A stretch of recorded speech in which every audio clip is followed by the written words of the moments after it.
It's good to see all of you this morning. We're going to finish up the series we've been in for the last 3 weeks called Hunger Games. The tagline for this sermon series the entire time we've been in it is every battle begins with hunger. The question is, what are you hungry for? What are you hungry for? We've talked about being hungry to be satisfied, for change. Last week we talked about money. This morning we're going to talk about being hungry for wisdom. Anybody seen the movie, by the way? It came out Friday. Anybody? We went and saw it last night. Man, if you're a Hunger Games fan, let me tell you, it does not disappoint. I'm not going to spoil it for you if you are a fan, but if you are, man, one of the taglines in the movie is this: may the odds ever be in your favor. May the odds ever be in your favor. I have a feeling that some of you are here this morning and you feel like the odds are stacked against you. Can we just be honest about that? Can we be awake this morning? Can we do that first? Can we just be honest that some of you may think that the odds are stacked against you? If any of you right now in your life think that the odds are completely, totally in your favor, would you please come see me after the service, because I want to go to Vegas with you. Can we do that? Can I even say that? May the odds ever be in your favor. And how do you increase your odds? Is that a fair question? How do you increase your odds? We've been studying Ecclesiastes. This morning we're going to be in Ecclesiastes chapter 7. In Ecclesiastes chapter 7, King Solomon, who wrote Ecclesiastes, tells us how to increase our odds, if I can say it that way. In the first 6 chapters of Ecclesiastes, King Solomon starts talking about how life is meaningless, utterly meaningless. He takes all of these observations in life. He goes to different places in the world and in the culture, and he starts talking about all these things, and it says it's all fleeting. It's all vanity. It's all here, and it's all gone. There's nothing new under the sun. Really, I've been encouraging you to study Ecclesiastes. The first 6 chapters are really kind of depressing. But when you get to chapter 7, there's a shift, there's a turn. And Solomon begins to compare wisdom to folly. By the way, Solomon was one of the wisest people at the time he wrote this. In fact, some believe Solomon as the wisest person to ever live. There's some wisdom literature in the book: Psalms, Proverbs, Song of Solomon, and Ecclesiastes. If you'll notice, you may not notice this, but if you've been at Aldersgate this entire year, we've covered Proverbs, Song of Solomon, and now Ecclesiastes. So maybe God's trying to speak to us about wisdom or being wise. In fact, 7 through 12 in Ecclesiastes, I've been encouraging you to read through Ecclesiastes and study it. I would continue to encourage you to do that. In chapters 7 through 12, the word wisdom shows up over 30 times. In chapter 7, the word better shows up 11 times. So this morning, we're going to talk about how to improve our odds by growing in wisdom. Let me give you a perspective on wisdom. I'm going to give you a working definition for wisdom. This just came to me yesterday. In fact, here, let me tell you how it came to me. Our student pastor, Michael Christian, is away right now. He's at Youth Specialties Convention or Conference, and he must have heard a speaker. The speaker's name was Mark Matlock, and he posted this on his social media. And it just spoke to me about the working definition for wisdom. Here we go. Wisdom is the human capacity to understand life from God's point of view. Isn't that good? Wisdom is our ability to understand life from God's point of view. A different perspective than the one we usually come at. This morning, I sat over on this side of the worship center. Did you know things look differently over here than they do over there? I usually sit over on this side of the worship center. And over here this morning, I was like, wow, it looks a lot different over. You should try it sometime. I can take attendance by where you sit. You should try sitting in a different place sometimes, because it gives you a different perspective. If you're used to sitting over here, you know what? I may look a whole lot better over on this side of the worship center. That's wisdom. Seeing things from a different perspective. Here we go. Seeing things from God's perspective, not from our perspective. Here we go, Ecclesiastes chapter 7. So here's what I'm going to do this morning. We're going to be in Ecclesiastes chapter 7. I would encourage you to read through the rest of the book, say the rest of the book. But just in Ecclesiastes chapter 7, I want to give you 3 things this morning that will help shift our perspective, help give us wisdom. The things that Solomon says are better than. Are you ready? Ecclesiastes chapter 7, verse 1. Here's what it says. A good name is better than precious ointment, and the day of death than the day of birth. A good name is better. There's one use of the word better. A good name is better than precious ointment. Now, ointment is a word that refers to fragrance, like perfume. Okay, so something that smells good. In this culture, something that was very expensive. In our culture, something that's very expensive. We had a conversation with our 13-year-old yesterday, and he was saying, here's what I want for Christmas. I want this cologne. Why do you want that cologne? Because so-and-so wears that cologne, and he smells like that all day long. The cologne you guys buy for me is disappeared in 5 minutes. We buy cheap cologne. What can I say, right? Okay, so a good name is better than precious fragrance, and the day of death than the day of birth. Here's what Solomon's saying. Here's wisdom from a different perspective. Your death day is better than your birthday. Your death day is better than your birthday. You see, as we live this life here on earth that God gave us, on the earth that He created, there are a lot of significant days in our life, aren't there? You think back on your life right now, some of you shorter, some of you longer. But if you think back on your life, there are a lot of significant days in your life. And you could think and you could reminisce about a lot of those significant days in your life. But I would argue with you that 2 of the most significant days in your life, if you're sitting here this morning, one of them hasn't happened yet. Your birthday and your death day. Your life is defined by those 2 days. The day that you were given your name and the day that that name shows up in the obituary column. And everything in between those 2 days. And Solomon says your death day is better than your birth day. You see, everybody is given 2 names. Right? Here's what Solomon says. A good name is better than precious ointment. You're given 2 names. You're given the name that your parents gave you. Whether you like it or not, it's your name, right? You're given the name that you acquire for yourself. Your reputation. And what Solomon is saying is that on your death day, both of those names are well known. Is it a good fragrance or is it a bad fragrance? Let me give this to you in context of another place in Scripture. In fact, you can go to the New Testament. In Mark chapter 14, there's a story in the Gospel of Mark about a woman named Mary who anointed Jesus' feet with perfume. In the story, it tells us that this perfume was very expensive, very costly. In fact, it probably cost a year's wages in the culture at that time.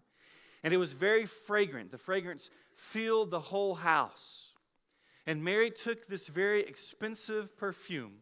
She anointed Jesus' feet with it. It filled the whole room, the fragrance did.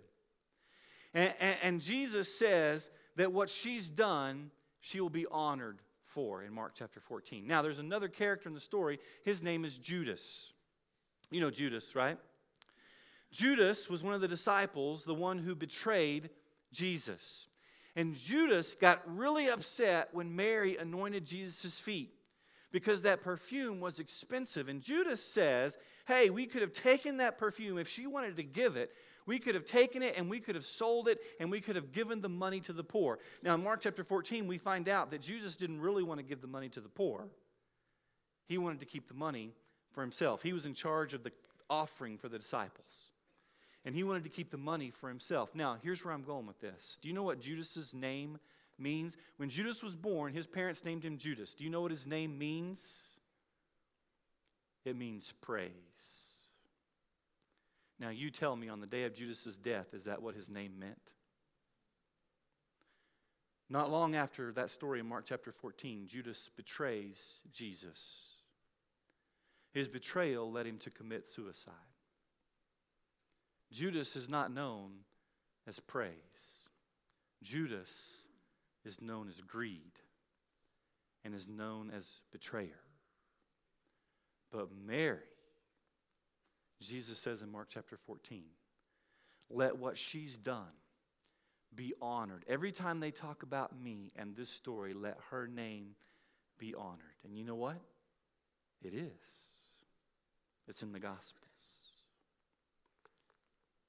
A good name is better than ointment. A lot of you may come in here this morning and you feel like the odds are stacked against you, because the name you've been acquiring for yourself is not the name that you want. And maybe you've made some mistakes in your past. Maybe you're living in some mistakes right now. Maybe you're just not in a place you want to be. And if your name showed up in the obituary column today, it wouldn't leave the fragrance that you want it to leave. Can I tell you something? God is in the name-changing business. All through the Bible, God's been in the name-changing business. In the Old Testament, Abram was changed to Abraham. Do you remember that story? Abram and Sarah, they were infertile. They couldn't have children. They were old. They were beyond the hope of even thinking they were going to have children. And God shows up and says, Abraham, I'm going to change your name from Abram to Abraham. Do you know what Abraham means? It means father of many. Come on, you know that. Many of you grew up in church. Father Abraham, right? Father, you know the story, right? You know the song. He was the father of what? Many nations. God changed his name. Peter, he wasn't named Peter by his parents. He was named Simon. And Simon became one of Jesus' disciples. And the first time Jesus met him, Jesus said, your name's not Simon, your name's Peter. Peter's like, no, my name's Simon. No, your name is Peter. You know what Peter means? It means rock. Later in Matthew, we get this story about Jesus, and the disciples are confused. And Jesus says, who do you say that I am? And Peter says, you're Jesus Christ, the Messiah. And Jesus says, you're right, Peter. And you didn't know that because any man told you that. You only know that because God in heaven revealed that to you. You are a rock, Peter, and on this rock I will build my church. God is in the name-changing business. You may be sitting here this morning and your name is wounded. God wants to give you a new name. It's called healed. You may be sitting here this morning and your name is lonely. God wants to give you a new name. He calls you friend. You may be sitting here this morning and you're afraid. God wants to give you a new name. That new name is conqueror. It's all about your perspective. It's all about the wisdom of seeing God, of seeing life through God's point of view. Where does God want to give you a name change? What name do you want to show up on your death day? Because your death day is better than your birthday. Let's go on. Ecclesiastes chapter 7, verse 2. It is better, here we go, it is better to go to the house of mourning than to go to the house of feasting. For this is the end of all mankind, mourning, not feasting. And the living will lay it to heart. Sorrow is better than laughter, for by sadness of faith the heart is made glad. The heart of the wise is in the house of mourning, but the heart of fools is in the house of mirth. That's the opposite of mourning. That's party. It is better for man to hear the rebuke of the wise than to hear the song of the fools. For as the crackling of thorns under a pot, so is the laughter of the fools. This also is vanity. Here's what he's saying. He's saying a funeral is better than a party. Remember, we're talking about God's perspective. A funeral is better than a party, because here's the deal. Everybody loves to attend a party. Everybody needs to attend a funeral. You know why? Because at funerals, we get the truth. Let me tell you, in my time in ministry, I've had the opportunity to do lots and lots and lots of weddings. And unfortunately, I've had the opportunity to do lots and lots and lots of funerals. And I can tell you, you may be shocked by this, so get ready. There's a lot of difference preaching a wedding and preaching a funeral. I mean, when I preach a wedding, it's just, you got the couple standing in front of you, and you're like, you take this person, you take this person, for better, for worse. Oh, yes, bring on the worst, whatever, yes, it's great. Right? For richer, for poorer. We're never going to be poor. We're so rich. And even if we were poor, we just have love, and that's all we need, right?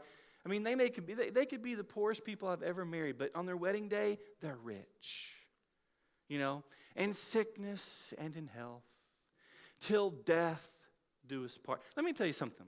When I preach a wedding, nobody thinks about death. It's in the vows. But nobody thinks about death. Now, if I preach a funeral and I say till death do us part, that means a whole lot more, doesn't it? If I say for better or worse, all of a sudden that just took on a whole new perspective, didn't it? And that's what Solomon is saying. You see, a funeral is better than a party. Because at a funeral, we get confronted with the truth. I've walked through many of you on your wedding day. I've walked with many of you through grief. And I can share this with you. My relationship with you has been deepened much more when I've walked with you through grief than through happiness. Because there's something about grief that opens us up. I can have a conversation with any one of you in here when you're going through a place of grief that I couldn't have with you this morning. Because something happens when we get to the place where we realize that life has an ending point. And we become the most effective time to preach the gospel is at a funeral. You know why? Because everybody's listening. That's why everybody loves to go to a party. But everybody needs to go to a funeral. Solomon, I love this part. In Ecclesiastes chapter 7, he says this. For as the crackling of thorns under a pot, so is the laughter of fools. You know what he's talking about? Have you ever just taken some thorns or thickets or something that you've trimmed down, cut down, and you thought it would make great firewood? Or you thought it would make great kindling to cook or whatever? And you put that wood into the fireplace or into your pot to cook, and man, that wood, it begins to pop and crackle. And have you ever been there? You ever done that?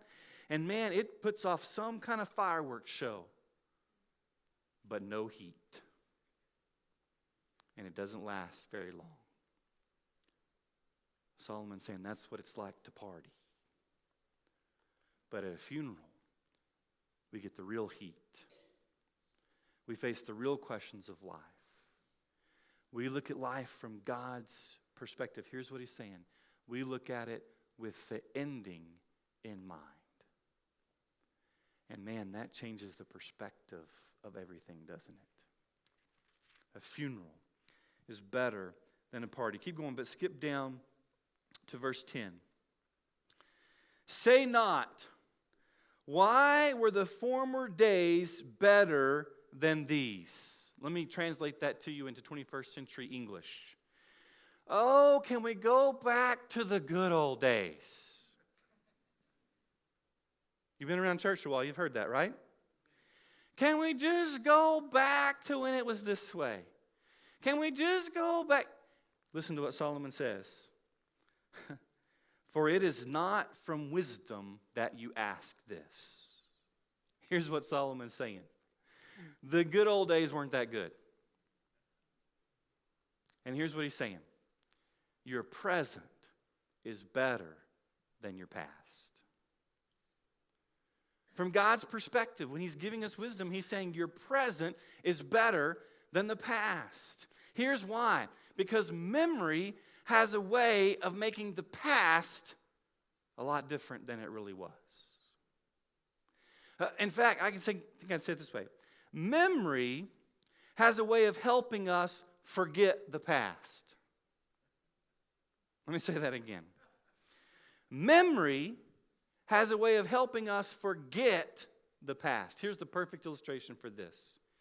If you have more than one child that you gave natural childbirth to, memory has a way of helping you forget the past. I see some of the women, oh, he's not going to go there. Nope, he is not going to go there. Men always want to go there. They don't know anything about what it's like to give birth to a child. Men get a hangnail. They think their life is over.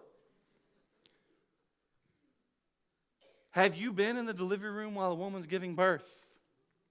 Listen, this happened to our second child. Let me tell you, Jeb is 13 years old now. When he was born, the day of his birth, he was induced. He was induced a week past his due date. And it was August. It was hot summer. Amy thought he was 5 weeks past his due date. And so they finally decided to induce a week past his due date. If we hadn't induced, Amy may still be pregnant 13 years later. So we go in at 7 o'clock in the morning, and they begin the induction process. You know how they do it. They start the Pitocin drip and all the stuff that they have to do. And Dr. Whiteloff, Kayla Whiteloff, God bless her, she passed away with lymphoma not long after Jeb was born. But she was there when they started the induction process. She said, I'm going to go to my office. I'm going to be back to lunch, and we're going to have this baby. And I'm like, man, this is the way to go. Our first one, we were in labor like 14 hours.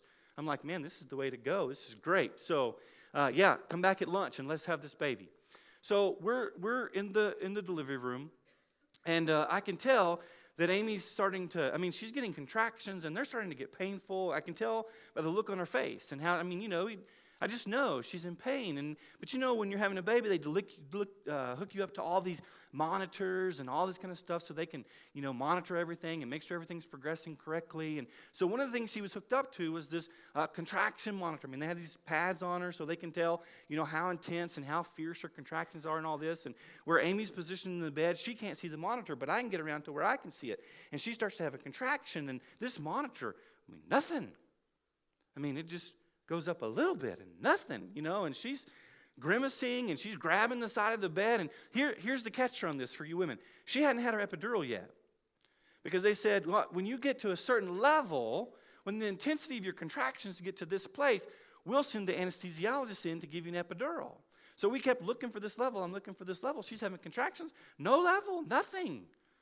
And I'm thinking, man, I knew I was tough, but I thought she was tougher than this. She's in pain. She's, of course. Listen, though, I didn't say a word, all right? If you haven't been in a delivery room, listen, man, just keep your mouth shut, all right? Don't say anything. So, but and Amy's like, oh, I'm really hurting. And every time her contraction is stronger and stronger. Finally, a nurse comes in, okay? And the nurse comes in, and she's, Amy's having one of these contractions, and the nurse is looking at the monitor, and I can tell she's looking at it too. She's confused, and she's like, man, she seems to be in more pain than what the monitor is showing. And so the nurse begins to mess around, and she realizes that the pad placement had shifted, and they weren't attached good. And so she moves them back around, and as soon as she does that, the monitor just like crazy goes off the top of the screen. And I'm like, I've been telling y'all need to get in here. This wasn't good. Been grabbing it, for 2 hours. And, and the nurse is like, oh my gosh, she goes out and she get the doctor here. We're fixing to have this baby. And I'm like, what? We're fixing to have this baby? She wasn't even hurting. Where are we at in all this? And all of a sudden, boom. I thought the nurse was going to have to deliver Jeb because they couldn't get the doctor from her office class fast enough to get there and deliver the baby. The point to all this is to say this. Memory has a way of helping us forget the past. No woman would have more than one child if that was the case. By the way, can I tell you the kicker to that story? They finally got the anesthesiologist in there to deliver the epidural. As soon as Jeb was born, Dr. Whiteloff got them time. As soon as he was born, the little epidural thing went, bolus delivered. She didn't even get it till after Jeb was born. I said, I told y'all 2 hours ago, you need to get in here. Memory has a way of helping us forget the past. You know what the future does? It has a way of hypnotizing us so we forget the present. You see, sometimes we get so stuck in the past, so paralyzed by the past, so forgetful that the good old days weren't really the good old days. Or sometimes we get into a place where we get so hypnotized by the future and what will be and what could be that the present slips away. And that's why Solomon says in Ecclesiastes chapter 7, verse 10, don't say, why were the former days better than these? And can I add to that? Why say the future days will be better than these? Listen to me. Our entire faith is based off of a hope, right?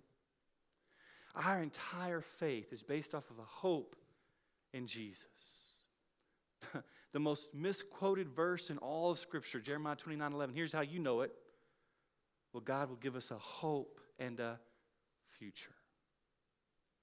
But that can be so paralyzing and hypnotizing to us because, listen, we can be up to our eyeballs in debt and hope for the day that we're no longer in debt, so much to the point that we forget we need to do something about getting out of debt.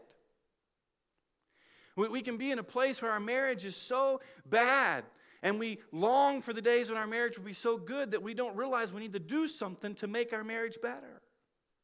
We can get into a place where we long for the day we have this job or this promotion or this place that we forget the present place where we're living. In the words of Paul in Colossians chapter 4, where he said, make the most of every opportunity.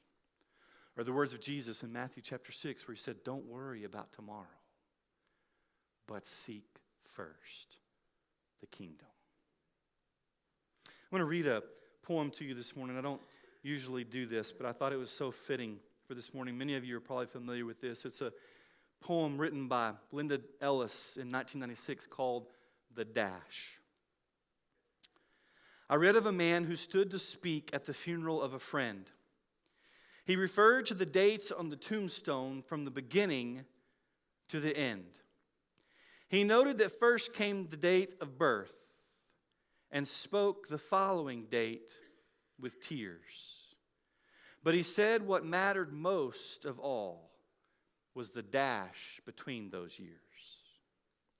For that dash represents all the time that they spent alive on earth. And now only those who loved them know what that little line is worth. For it matters not how much we own, the cars, the house, the cash. What matters is how we live and love and how we spend our dash. So think about this long and hard. Are there things you'd like to change? For you never know how much time is left that can still be rearranged.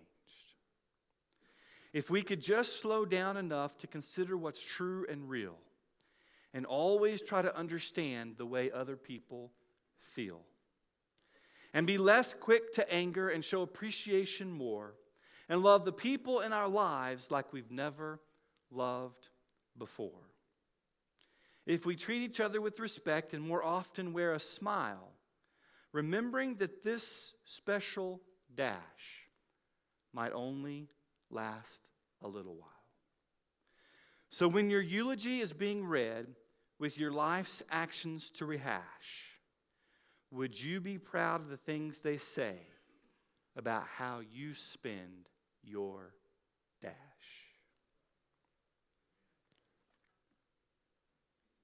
Here's how Solomon would say it. Verse 13. Consider the work of God. Enough said. That's wisdom. Consider the work of God. It doesn't matter if you think the odds are completely, totally stacked against you, or if you think everything in this life is going your way right now. Here's where it is. Consider the work of God. And then here's how he finishes the entire book of Ecclesiastes. Verse 13, chapter 12. The end of the matter. The end of the day. Begin with the end in mind. I encourage you this week to go and watch the video, Take the Next Step. I'll teach you how to begin with the end in mind. You can find it on our website. You can find it on Facebook. The end of the matter. All has been heard.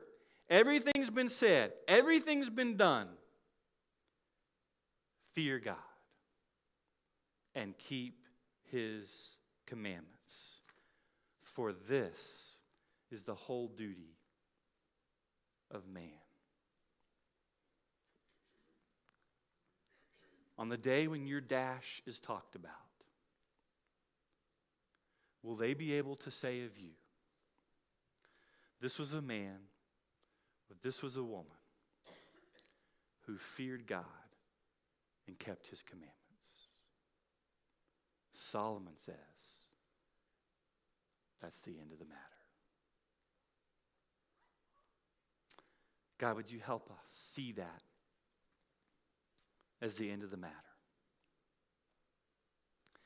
God, today would you just give us a perspective that our death day is better than our birthday. And that God, the name that we are living today in our dash that will be talked about at our death day is better. God, would you give us a perspective today that speaks to us about a funeral being better than a party?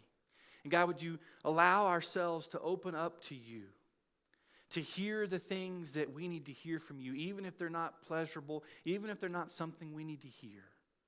That just as we're open and vulnerable to hearing those things at a funeral, we would be open to hearing them today. And you would speak into our lives about how we're living our dash. And whether above all we're fearing you and keeping your commandments, or whether we've sold out to other things that Solomon talks about in Ecclesiastes, like money and stuff and fame and glory and honor. And God, would you bring us to a place today where we say, today, in this present time, may I do everything I can to fear you, to walk in your ways, to be obedient to you, to give whatever you're asking me to give, to go wherever you're asking me to go. For at the end of the matter, that's what it's all about. Yes, life is fleeting. Yes, these days under the sun seem meaningless. Yes, there's nothing new that happens here. But in this time, and in this place, in our dash, would you help us seek after you with everything we've got? Here's what I'm going to ask you to do this morning as we close. The band's going to play. You can sing. We're just going to open up a time for you to get with God. Change your perspective today. Begin with that second significant date, your death date. Pretend that you're at your own funeral today. What would be said? And allow God to work into your life the places that He wants to change. Our prayer team's down here to my right, your left. They would love to pray with you. The altar will be open. Let God set a fire in you this morning so that when your eulogy is read, they'll say, man, he or she was all about loving God, fearing Him, and keeping His commandments.